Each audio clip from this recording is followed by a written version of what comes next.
This is Hashtag History, episode 136. I'm Rachel. And I'm Leah. And this week, we're taking a detour from the history content. I recognize that this is a podcast called Hashtag History, where we talk about history's greatest stories of controversy, conspiracy, and corruption. But today, we will be discussing corruption, and corruption. Sweet. Yeah. So we knocked out 2/3 of what we cover. But that 1/3, we're going to be real heavy on it. Really heavy. Real heavy. And honestly, as far as I'm concerned, if the events we are discussing happened even as recently as yesterday, they are technically in the past and are therefore technically history. I concur. I appreciate that. So where am I going with all of this? What are we discussing this week?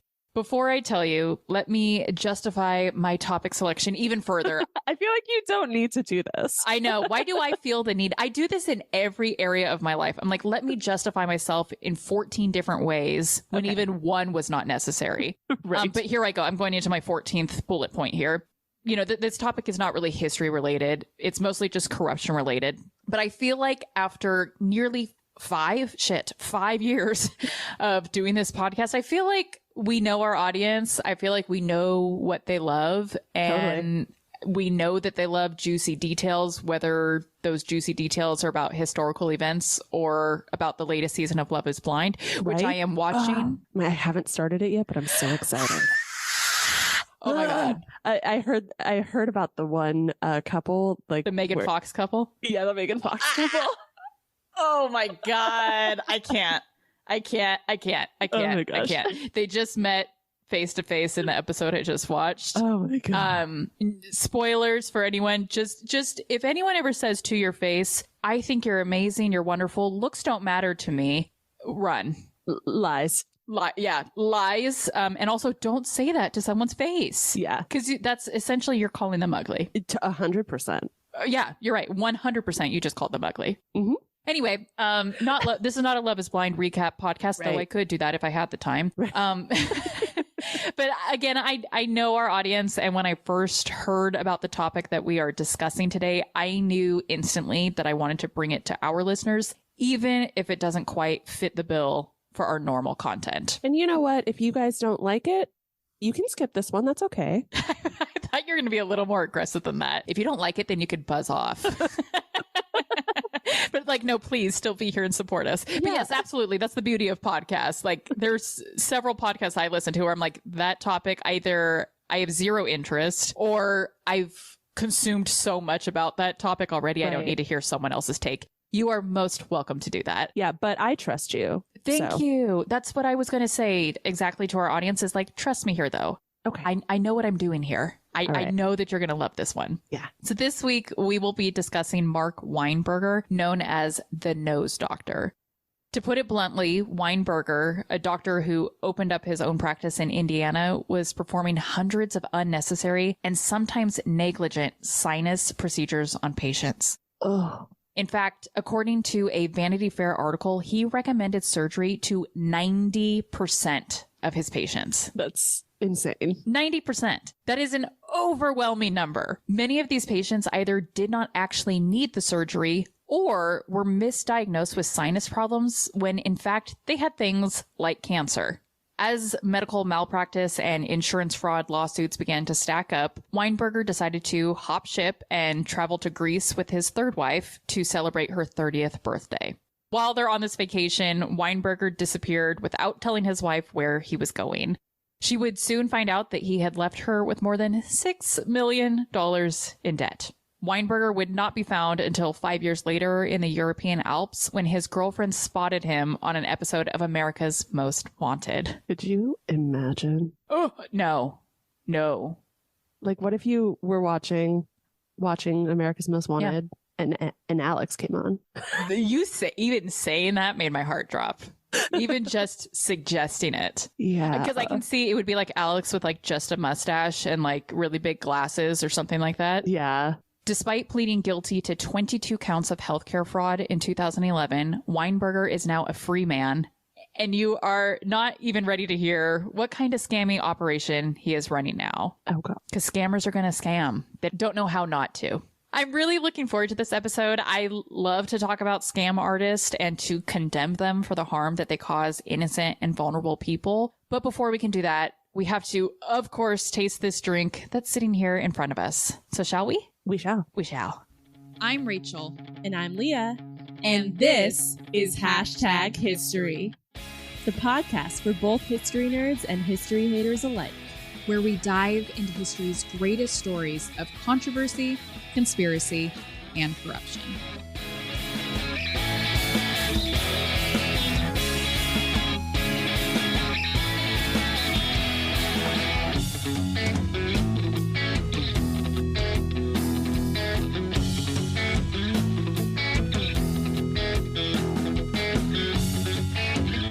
Okay. So Amanda Terrio bought us a cocktail this week. So thank you. Well, thank you, Amanda. Amanda show. She probably gets that a lot. I forgot about that show. Oh, I could never forget about the show. I probably think about it on, this is embarrassing, maybe a weekly basis. I don't know why. No. I don't know why. Because like just little, I watched it so much that there's like little social references that like all the time I think about. Oh my gosh, I can't even think of like one of the sayings or whatever. Oh, well, I mean, should we just derail this whole podcast and talk about the Amanda show instead? Okay, so she left us a message saying, absolutely love y'all's podcast. Aww. Been listening since your second season. Wow. Bless you. Apologies. You are a very patient and understanding person, Amanda. And she went on to say, can't wait for new episodes. Enjoy this cocktail from a fellow NorCal girl from Castro Valley. Yay! Thank you so much, Amanda. And then she wonderfully told us how to pronounce her name. Oh, thank goodness for that. Yeah, because otherwise I would have gotten it wrong. Yes. So this one was hard. The thinking of what cocktail to make. There aren't cocktails that are themed around sinuses or nostrils. We could have done like something snot related, I guess. God. What, a cocktail that we have to use a spoon to drink. God. So really all I could think of when I heard Weinberger was wine. I love this. Mm-hmm. I also happen to have an abundance of freshly squeezed pomegranate juice in my house right now. So I found a pomegranate sparkling wine cocktail that seemed to fit the bill. That sounds amazing. Yeah. And I decided to call it the Sparkling Weinberger. I love it. It's pretty simple. It's almost like a vodka gran, but it's more like a vodka palm. Okay. You rim the glass with sugar. You do a shot of vodka, equal parts pomegranate juice, touch of lemon juice, and then you just top the whole thing with champagne. Fabulous. And I have a confession. Yes.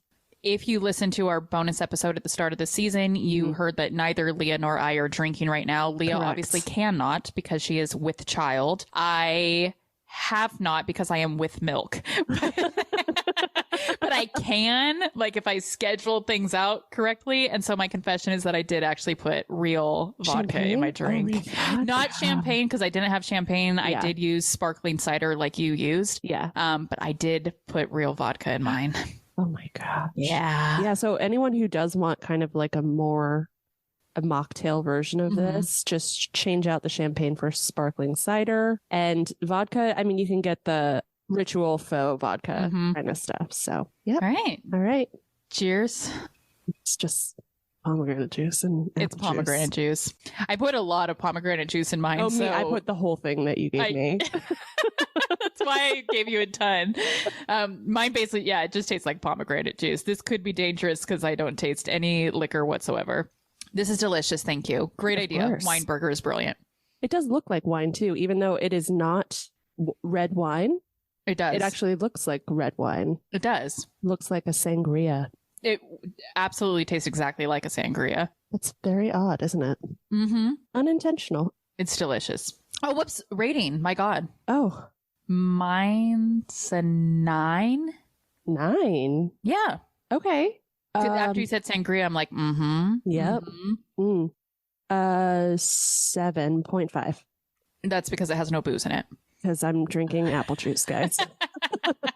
That's why. I feel love like all of your ratings have been kind of on the low end this season, and perhaps that's the reason why. I've been lying to everyone. I know. It's like the drink actually wasn't shit. It's just that yours was essentially water. It's why. This water, I'm giving it a 3 out of 10. Thank you.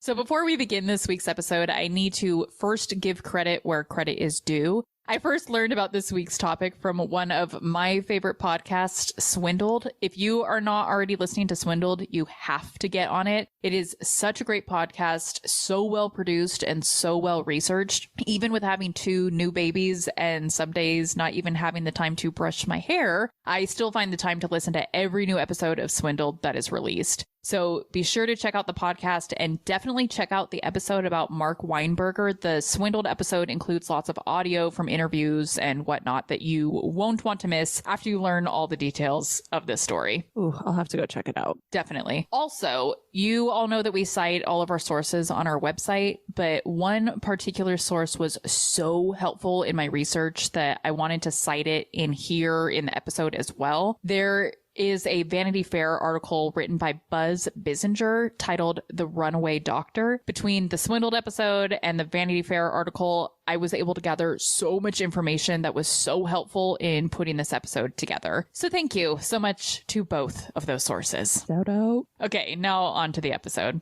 Before we can dive into the scandal, why did I say that? Like, now onto the episode, but again, before we can dive into the episode. One more caveat.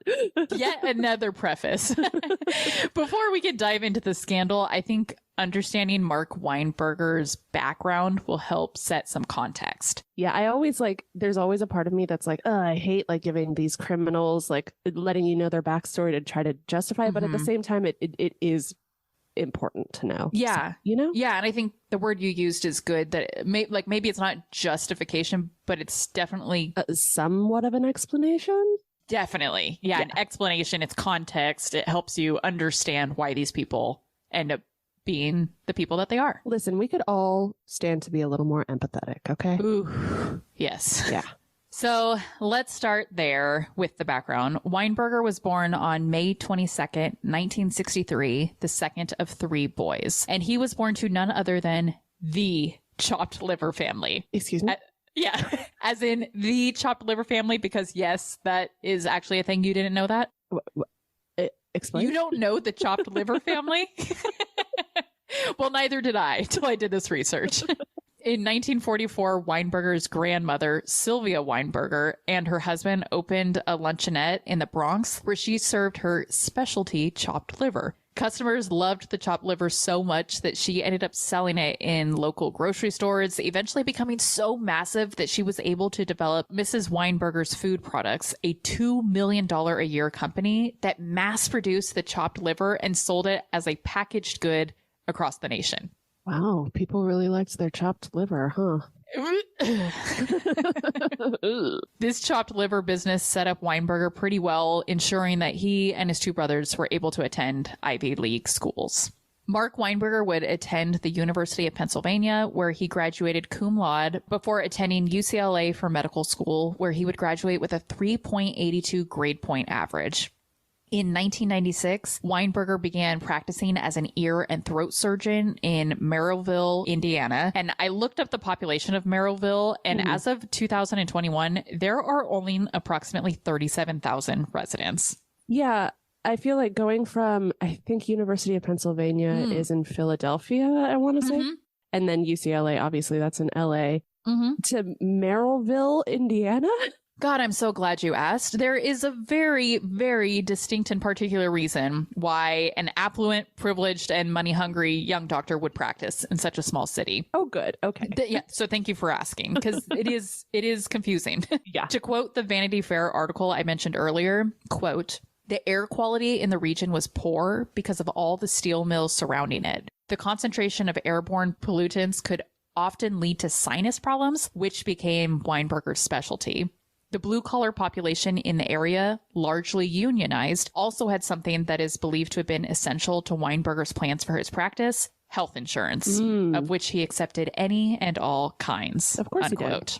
Of course he did. It's the perfect mix of all the things. Wow. Fast forward less than 15 years, and 36-year-old Weinberger is at a club called Glow in Chicago, about an hour away from his Indiana practice. While there, he meets 25-year-old college student Michelle Kramer.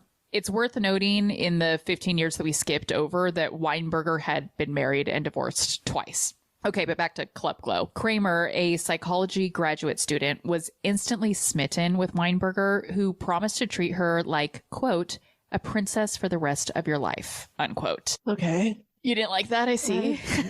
I mean, there's different types of people out there who like different types of things. And I would hope so that he would treat her that way, considering the fact that Weinberger was making over $1 million a year at this point. Yeah, absolutely. So yes, I am a princess and give me all the things. Yes.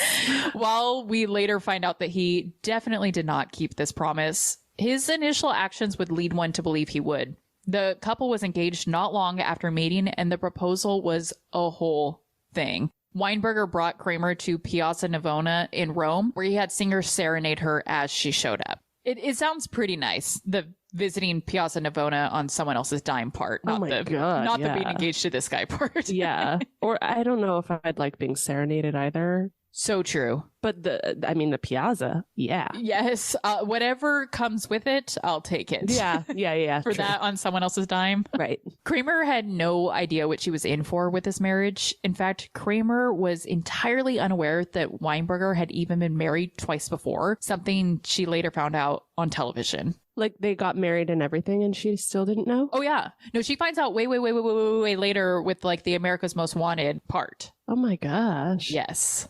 She had a rude awakening early on in their relationship, though, when they disagreed about where the wedding should take place.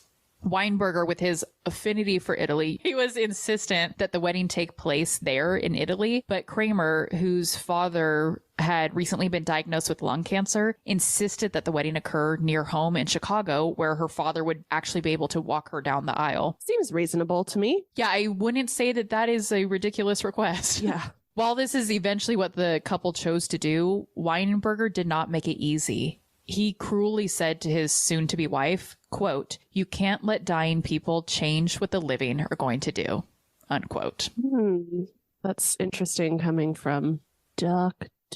Thank you. You were saying anyone should exhibit more empathy. I would think someone in this profession is oozing with empathy. Should be. Yeah. And I would just say in particular relation to that quote there that he shared with her, a very nice big fuck you. As someone currently going through grief, her passing has changed everything about my life and what I do. So again, fuck you, Mr. Weinberger.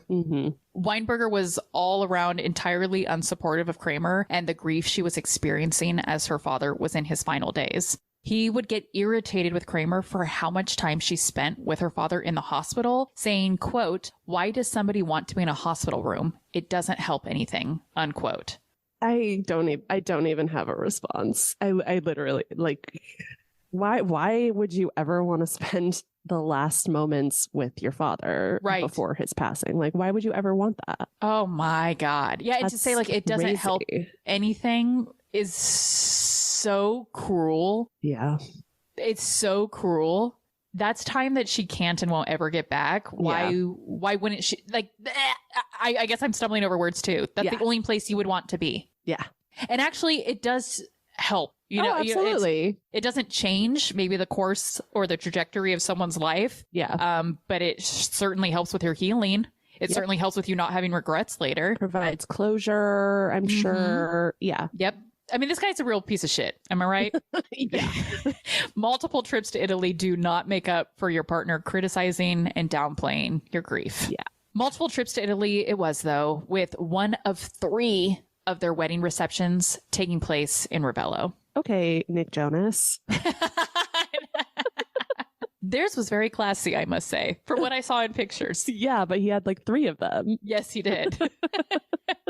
In 2002, Weinberger would create what Vanity Fair called a state-of-the-art clinic, complete with a CAT scan machine that had been purchased with $1 million loan from his father. The interior was marble. The bookends in the waiting room were shaped like noses. I mean, it sounds pretty nice. I know you're laughing.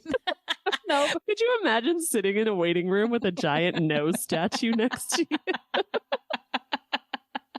You have a point. You have a point. I do have a picture of him posing outside his brand new Weinberger sinus clinic for us to look at that I was hoping you could describe. Fantastic. Let's see. Yep, there it is. Mm-hmm. There it is. The guy, like the face on top of the sign, it's just like a very zoomed in look of like the statue of David. I don't know that it actually is. It's just like, it looks like a classical Greek carving or something, but it's just like zoomed in on mostly just the nose. It's literally David. Yeah, it's zoomed in so much that like the eyebrows can't be seen and even the bottom lip is almost cut off. Yeah, which I get it. He's a sinus guy, but like, we get it. He's really into noses. Very much so. Weinberger ramped up his marketing with commercials and billboards and websites, all displaying his toll-free number, 1-800-SINUSes. That's some good marketing. Great marketing. That's an easy one to remember. Mm-hmm. Now, going back to that CAT scan machine he purchased with the loan from his father, typically you would need to go to your doctor at a hospital that has a CAT scan machine so that they could determine if you did indeed need surgery. And then from there, you would be referred to a surgeon like Weinberger. So like a level of oversight that otherwise isn't there. Interesting concept. Oversight. Yes. I think of it like when I needed to have my wisdom teeth removed. It was my dentist that did the x-rays. And then from there, I was referred to an oral surgeon to have the actual removal operation. Yes. It's the same deal here. But because Weinberger had the CAT scan machine on site, there was no oversight by other doctors confirming that any of these surgeries were even necessary. Yeah. It's a whole checks and balance system that simply did not exist here. Yeah. Which for like a trustworthy like doctor who actually has good intentions, I could see how that could be great, but clearly we're going to learn that he was not that. So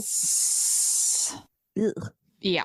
With the amount of money Weinberger was pulling in with these unnecessary surgeries, Weinberger's lavish lifestyle exploded. He was able to employ a large staff at his giant condo, which included a cleaning crew, a personal trainer, and a massage therapist. According to the Swindled podcast episode, his condo was so large that Weinberger kept a laptop and a cell phone in every room of the house so that he wouldn't have to go on the hunt through his mini mansion each time he needed one. Okay, like that's ridiculous, but also I lose my cell phone in my own home so much. Me too. That I have to ask Google to find my cell phone on a daily basis. So. Sure. However, of all those options, I think I'm going to take the cleaning crew and the massage therapist over the multiple cell phones. 100%. 100%.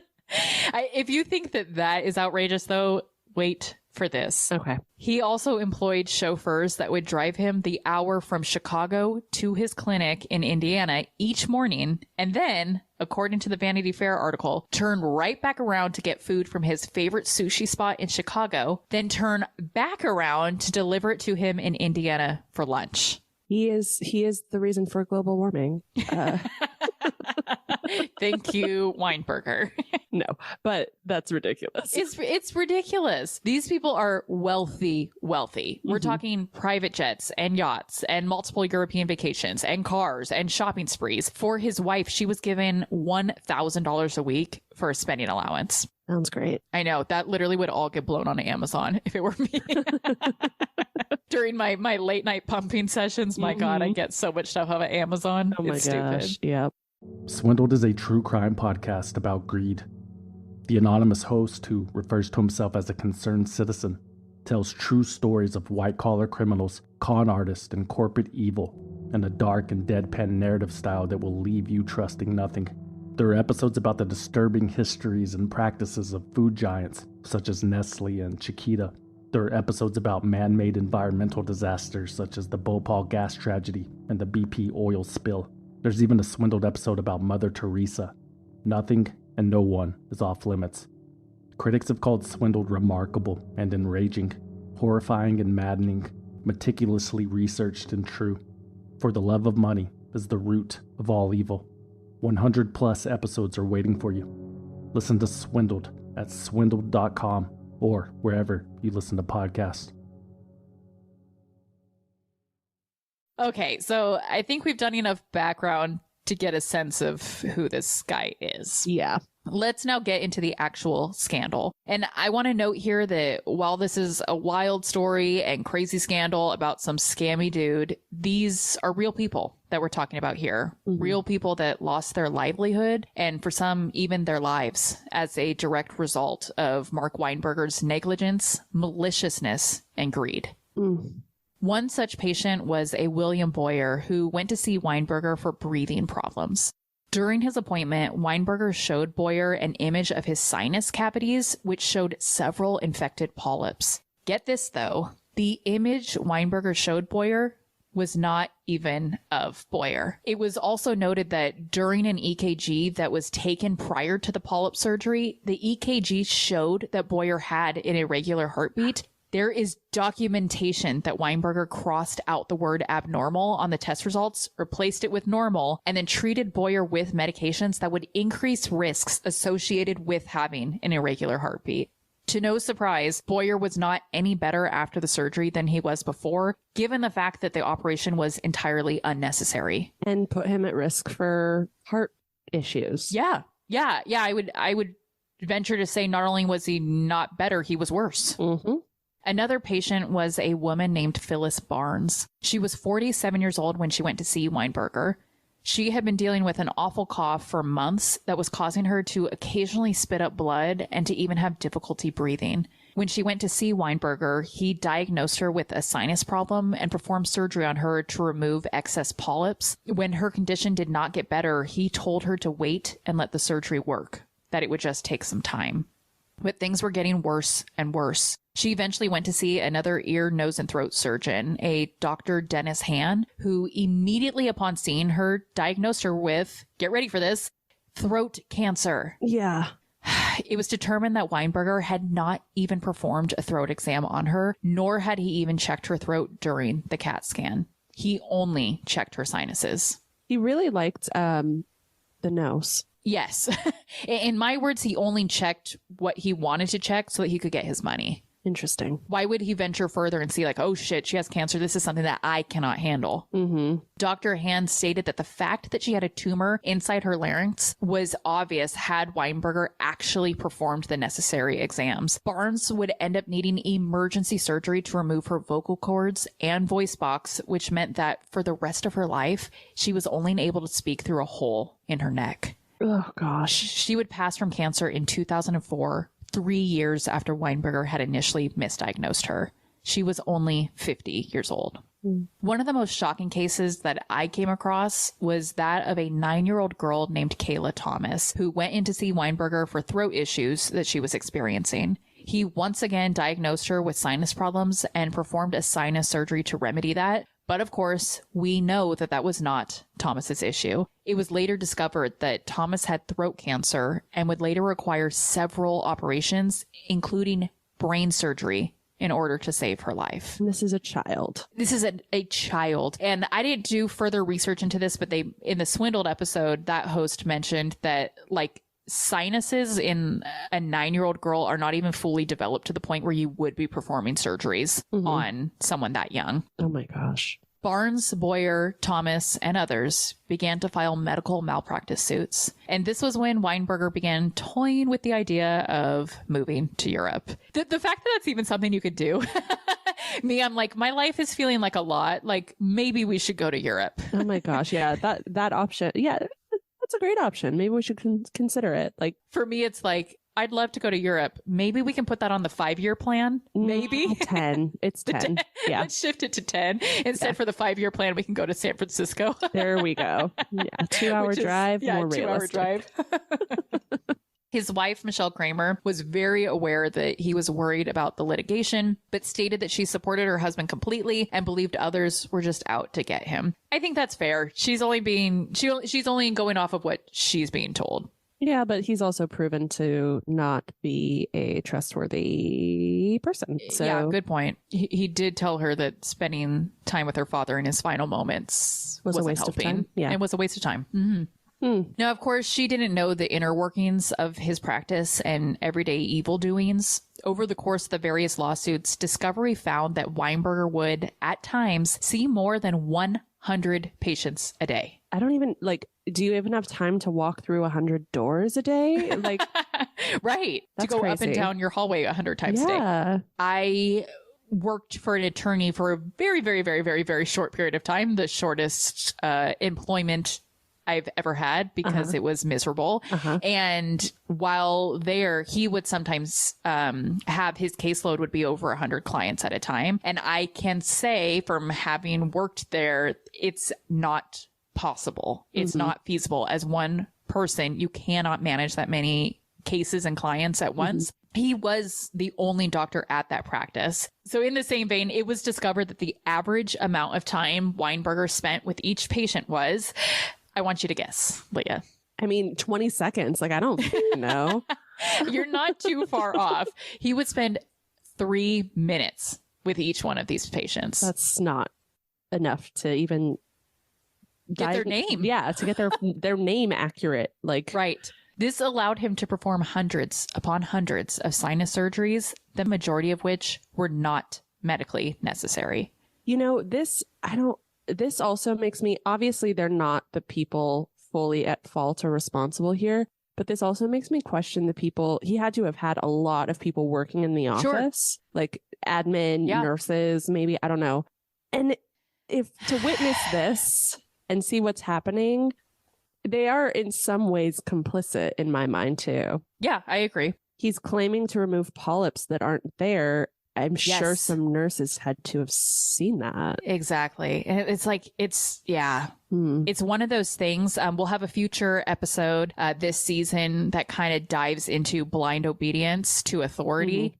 So maybe that plays into this a bit, but I would think that you wouldn't want to risk your own license and stature in the medical industry and community to work for someone like this and to be complicit. Yeah. Not only were these surgeries not necessary, Weinberger was also using an outdated method when he performed these procedures. According to Vanity Fair, quote, instead of the accepted method of enlarging the natural sinus openings to improve drainage, he employed an outdated and substandard procedure in which he drilled holes in the back of military sinuses so that mucus drained further back into the sinuses, causing chronic sinusitis that most of his patients never had before they sought his help, unquote. Yes. Weinberger was clearly feeling the effects of the litigation looming overhead. Employees of his practice said he began spending more and more time in the back office, away from staff. The man who used to arrive each day clean-shaven was beginning to show stubble, and to his wife, he continued to talk about ditching it all and moving overseas. In September of 2004, Weinberger took his wife, her hairstylist, and a handful of her friends on a trip to Greece for her 30th birthday. I don't know, I kind of said like, okay, but if you're this wealthy that she was probably getting her hair done regularly, those ladies become your besties. Oh, I was just going to say they're probably her friend. Yeah. And that also happens to be her hairstylist. Yes, yeah. When they arrived in Mykonos, they had expected for their yacht to be ready for them, but it was delayed, causing Weinberger to stress. We're going to talk more about that later. Okay. The yacht would not arrive until the following day, where the couple went to bed after going out to eat. The following day, Kramer woke up to an empty bed.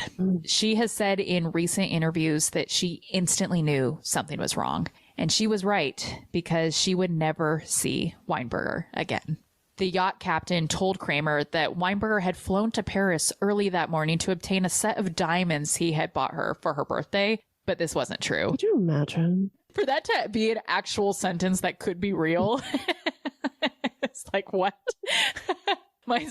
My husband just now is an actual saint because he just went to Walmart to buy a smart coffee creamer. Right. I'm like, oh my God, thank you. Yes. Real life here. Kramer knew in her gut that he had up and disappeared. He left her with 1,000 euros, her passport, and the certification for her engagement ring. Oh, wait. He left her with one other thing, $6 million of debt. Yikes. When she returned home, borrowing money from an aunt to even afford the return ticket, Kramer began going through Weinberger's records. That's when she discovered that he had made 2 separate trips to New York where he had bought nearly $80,000 in diamonds. He had also spent over $1,000 in survival gear, so things like tents, portable showers and sinks, compasses, headlights, water bottles, sleeping bags, and more. If you'll recall just a moment ago, I mentioned that Weinberger had become a nervous wreck when their yacht hadn't docked in Mykonos in time. Mm-hmm. That's because apparently he had sent out survival gear packs in advance of their trip, which was to be picked up by the yacht on the way back to Mykonos. She even found a book that he owned titled How to Be Invisible. That doesn't sound suspicious at all. No, I have one of those right here on my shelf here. Certainly, that's not weird at all. Kramer returned to a quiet life, having to file bankruptcy the following year and having their luxurious home repossessed. In her efforts to locate her husband, she appeared on shows like Oprah and Larry King. It wouldn't be until about 2 years after his disappearance that she was granted a divorce. Weinberger's father, who had lent him the $1 million for the CAT scan machine, also had to file for bankruptcy. He hadn't paid him back by that point? No, I think because he just lived so lavishly. I mean, why is he buying multiple portable toilets? You know what I mean? But seriously, this isn't a guy that when he's given $1 million actually pays it back. Yeah. God. As for Weinberger, the world at large did not know what had happened to him. Not long after he disappeared, his medical license was revoked with numerous medical malpractice suits pending. As far as the world knew, he had disappeared off the face of the earth. But then an episode of America's Most Wanted aired. An Italian woman in her late 30s named Monica Spicogna had met Mark Weinberger, though she didn't know he was Mark Weinberger. He introduced himself as Mark Stern in 2007 at the grocery store that she worked at in Courmayeur. The two of them struck up a relationship. Spicogna was under the impression that he was just one of those super wealthy American guys that had made enough money to be able to peacefully retire in Europe. Weinberger was no longer living the lavish lifestyle he had once been accustomed to. Rather, he was camping out in cold mountains because he wanted to and paying for everything in cash. More like he had stopped paying the rent on his apartment. Yeah. The Italian police came after him when he stopped paying rent, and they knew exactly who to look for because the dummy had given his real passport when he rented the apartment. What? It's like someone that works so hard. He literally read a book about how to be invisible. Didn't the book say don't give your actual documentation? Right? That has to have been a whole chapter. At least an intro, At least a footnote. But just because they knew who they were looking for didn't mean that they knew where to look. Right, he's living in caves now somewhere. Right. But fortunately for authorities, Spicogna did. On her 39th birthday, a friend of hers called her, hopefully to wish her happy birthday. My research was not clear on that part, but that's going to be my hope, is that's what initiated the call. But also to tell her that they had seen that Spicogna's boyfriend, Weinberger, was wanted by the FBI. That is when Spicogna discovered the America's Most Wanted episode. Yeah. Spicogna called the police and told them exactly where to find him. She told Vanity Fair of this decision, quote, "It had to be done because I was raised to be sincere, because I had a civic duty, because I was also afraid. He could not escape forever, and he should not escape forever," unquote. Yeah. Spicogna gave authorities a general idea of where to find Weinberger because, I mean, can you give a specific location? It's like he's by the mound of rocks up on the mountainside. I don't. There's a tree and a patch of grass on the left side of this entire mountain. I don't know. She gives them a general idea, and on December 14th, 2009, they conducted a search via snowmobile. He was located in the Elena Refuge region, thousands of feet above sea level, where temperatures were about 4 degrees below zero. Along with Weinberger, they, quote, discovered not just one campsite, but 3. They found cans of food. They found a stove used to melt snow into water. They found changes of clothing. They found various medications, including Viagra. Necessary. The necessary needs. Yeah. All of it was enough to last somebody for a significant period, unquote.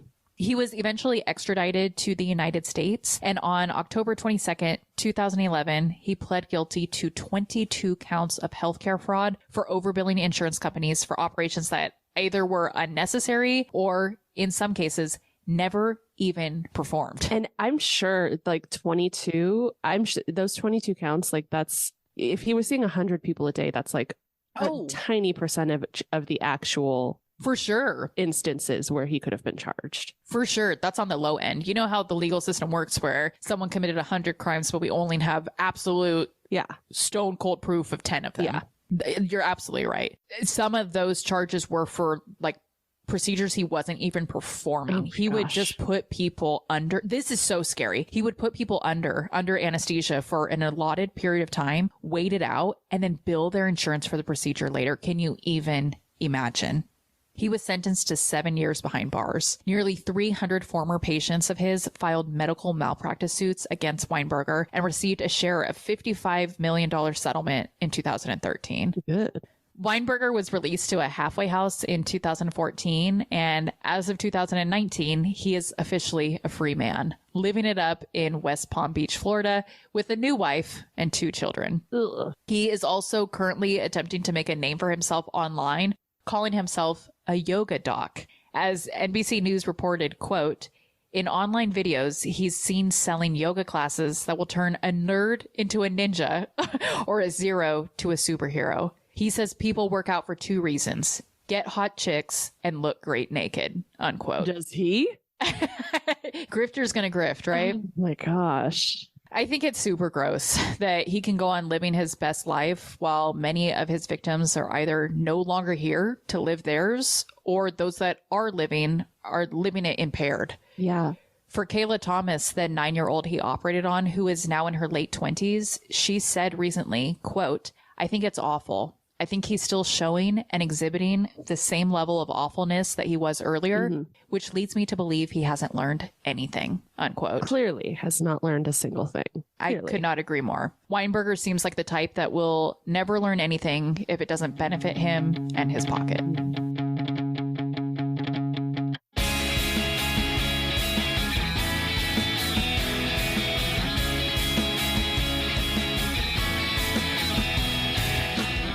Thank you all so much for listening to this episode of #History. We will share the picture that we discussed on the episode to our Instagram, and all sources used to put together the episode can be found on our website at #history-pod.com. Subscribe to us on whatever podcast platform you use, share about us with your family and friends, and then give us a rate and review. And be sure to check us out on Instagram at #history_podcast. And come join us over on Patreon, where for as little as $1 a month, you can help support our books and booze supply. You also get access to some behind the scenes content, an automatic 15% off all merchandise, and we mail you cards and stickers. Thank you. Bye. Bye.